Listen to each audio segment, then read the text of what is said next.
Hi everybody from Norrath, can you believe it?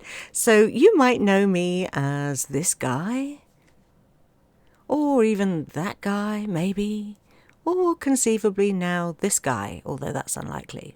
But actually, this is me. This is Febrith Darkstar, and she is awesome. She can do so many things. She is... she can emote like nothing on earth, honestly.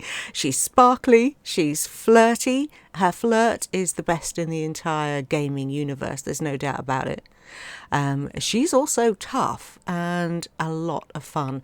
This character is on the Thurgadin server of Everquest 2, previously called Splitpaw, and before that it was Runny-Eye. I know that is proper going back into the mists of time. So yeah, basically, sorry, I'm too busy looking at my sparkly wings to pay attention. I do beg your pardon. So you get that warm and fuzzy feeling when you hear the introduction music to your favourite game, that stirring of nostalgia, and that's what I get when I hear the EQII theme. She's got chewed as well. Look, don't even mess with her. So I've been playing EverQuest 2 since the end of 2006. I was so shy, in those days you used to type text, you couldn't speak to people, there was no voice chat. So I was just hoping and praying that nobody would speak to me. I was terrified. I started off in the starter zone, and actually some people were super kind to me. I mean, I was born here in Calathan, which is what you can see on the screen at the moment. And just random strangers would come up and give you gold and, make sure you were all right and if you needed anything. I mean, it was a lovely introduction to the game. I mean, it's an MMORPG. I did try World of Warcraft for about 10 minutes and I'm so sorry to anyone. I don't want to offend you, but I couldn't get on with it at all. I didn't like it. If you hear weird noises in the background, Inigo is milling around my microphone right now, so I apologise.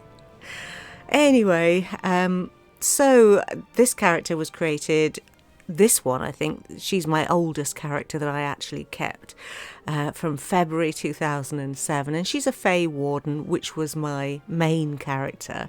There are so many different classes that, a healer is what I plumped upon, what I chose, and as the years have gone by, certain characters have come and gone. They've been deleted when I wanted to try another class, but I didn't want to pay for a new character slot.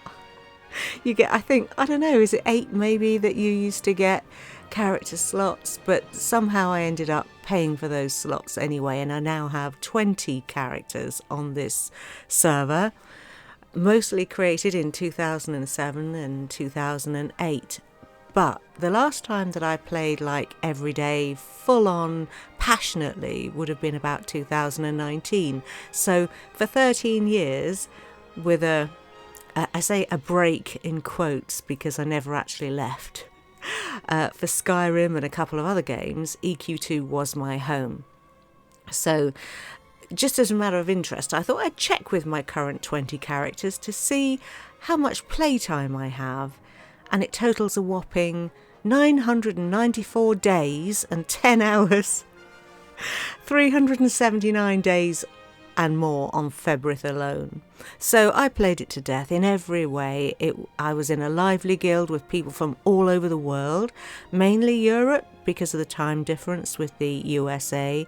So I would group to do dungeons. I raided. My first raid guild was called the Harpers of Norrath, and I don't think they exist anymore, before joining the Black Hand, and all you Skyrim people will be like, what? And Black Hand was my raid guild for a long time, full of wonderful people, honestly, and it was great fun. You got to take down the biggest bosses in the game with a full party of 24, getting your epic and mythical weapons. I also solo adventured and crafted at that time as well, but over time, the passion for getting the best gear in the game, aiming to be the best in my class, it kind of underwent a change, I suppose. I wanted to play my ranger or my monk, and monks have always been a bit derisive, I suppose. You know, can you have a DPS monk? Are they an off tank? They can't tank. Blah blah blah. All those things. So generally, the class that I wanted to play was a class that nobody wanted at that time, because I have always been contrary like that. And the usefulness of your class varies from expansion to expansion. So once the warden was on top, and then suddenly nobody wanted her in their group or their raid. And for raiding, dragon kill points was the currency for raid attendance, and it probably still is, but I'm so out of touch I wouldn't even know. When the boss went down, how much were you prepared to pay of your DKP to get that particularly fine helm or whatever it was that 3 or 4 other people in your raid could also benefit from, and thus strengthen the efficiency of the raid party? Happy days, but also kind of fraught with jealousy and inner rage. And so many fails. I mean, schlepping back to the guild hall with nothing to show for it, getting stuck on the same boss week after week, getting so close and failing at the final hurdle. Oh, but the absolute joy when you finally got the tactics right, everyone stayed awake and did their job, and that boss died. I will never forget seeing my name on the screen so that the whole of the server knew that I'd earned my epic or my mythical weapon.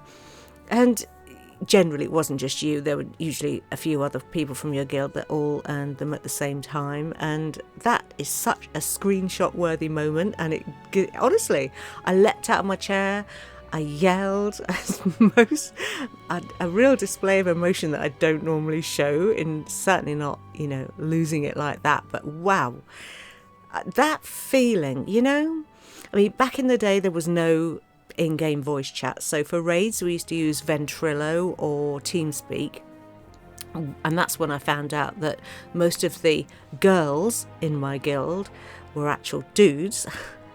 And that at that time there were only about 3 actual girls in the guild. I was kind of used to that though, because I'd played Guild Wars and I was used to being the only girl in my guild in Guild Wars, and they called me the chief cook and bottle washer. Rude, but fun times, that feeling of community you get with an MMO that you simply do not get with a single player game. So EQII got me through some incredibly hard times also. My mum's cancer treatment, her subsequent death, my redundancy, my divorce. Norrath was there when I needed, in real life, I needed to be somewhere else, frankly, at that time, when you're crushed with misery. And I could lose myself there and be a sparkly, adorable little fae. So, I know for a fact that I'm not the only one that gaming helps and has helped. So eventually it kind of got to a time where I am getting to a point here, honestly. It got to a time when I really wasn't able to devote that much time to the game, because, I was playing from tea time till 2 a.m. and weekends, constantly. So I used to settle for more just of the grouping than the actual raiding. I also really just did a lot of solo play, and then devoted my time to the crafting side of the game, designing, building, decorating homes. Sometimes I just used to group to get the house items that I wanted. And so I also had my own guild hall, just me and a couple of friends, which gradually I would just get a bigger one and then a bigger one so that I could decorate those as well. And I have uncounted homes across all my characters. It would probably appall me to see how many I actually have across all my Febs. Febrith alone has got 21, so I started doing videos using OBS and the world's oldest, crappiest microphone. I'm not even joking. I hear them now and I just cringe. It's so awful. Maybe a maximum of 20 people would watch those videos, because EQII homes are really only interesting to the person who built it. So it's not like a mod where you can download someone else's work easily. But it was nice for them to have a record of their hard work, and I had a fabulous time server hopping, going to see them all. And I still played Skyrim from time to time, but I thought Hearthfire was super disappointing, and I'm not even going to start on why EverQuest 2 rules the world when it comes to in-game building and decorating, and no other game can touch it. But once I discovered Skyrim modded homes, that was kind of the beginning of the end of my full-time EQ2 play at that time. At first I did the odd Skyrim video just for fun and because I thought my couple of hundred EverQuest 2 subscribers might enjoy seeing them. And it really was, that was it. I started enjoying myself way too much and it kind of became a hobby and that I loved, but it left me very little time for actual gaming and I just grew further away from the game. And that became even more so when I started playing Fallout New Vegas and Fallout 4. EQ2 went on the back burner and I just started logging in for holiday events, and so it's been for the last 4 years. So appearing in EQ2 for a couple of weeks, play maybe 3 times a year for the big holiday events. I mean, there are other holiday events, but the 3 big ones that I loved, that was it really. And whereas once I would log in and get a few tells, communications from friends saying hi, now I hear from no one when I log in. I don't belong to a guild, obviously apart from my own, and I'm the only one left in it. And I'm strictly a solo player collecting recipes for house items I never make. But EQ2 has always been there for me, and so now I'm still doing videos for Skyrim and Fallout and also now Starfield, and I'm still playing Starfield because I haven't finished it yet. But to be honest, when I think what shall I log into today, I'm actually more excited to buy the EverQuest 2 expansions that I've missed out on for the last 4 years and play those rather than I am Starfield. So there's a new expansion for EverQuest 2 coming next month, and I think this year I'm going to be putting my money down to buy it and see what I've been missing. I think I'm ready to come home to Norrath rather than continue with my intermittent flirting with the game. I think it's time to come back and really check it out. So you may get more videos from me from EverQuest, and I hope that that's okay and that you enjoy them and it shows you something else that's out there. But really, this was just my love letter to Norrath, and I will see you soon for the next one. Take care and stay safe, everybody.